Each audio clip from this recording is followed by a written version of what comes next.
Continuing our celebration of January being National Baking Month, here's another great recipe to try. Hi everybody, this is Jimmy for the Oatmeal. Today we're making a cherry honey oatmeal pie. For this, I've already gotten started 3 large eggs in my bowl, along with 3/4 of a cup of honey. I'm just going to whisk those together real quick, start to loosen that honey up. And then I'm going to add to that 1 cup of light brown sugar. I'm going to mix this up, get those eggs incorporated well.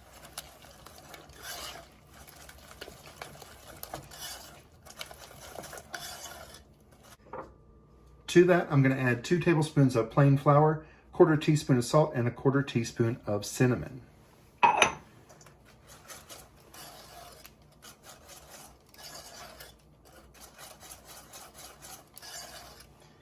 Then I've got 4 tablespoons of melted butter, 1 teaspoon of vanilla. I've got 1/2 cup of dried cherries and 1/3 cup of slivered almonds or sliced almonds, and 2/3 cup of oatmeal.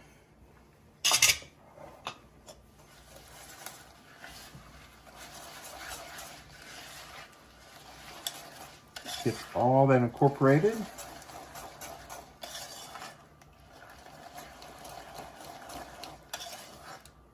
And then I'm just going to pour this in my prepared 9-inch pie plate.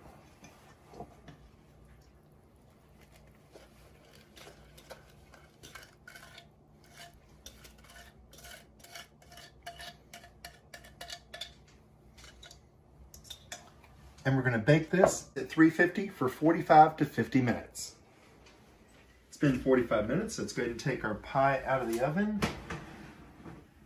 Now it's still going to be soft. It's still going to be soft and a little jiggly. But you can see it's gotten golden on top, and that's exactly what we want. We're going to let that set and cool. You want this to cool for at least 2 hours before you cut into it, and then you can enjoy. So get together and bake and enjoy your time with your family.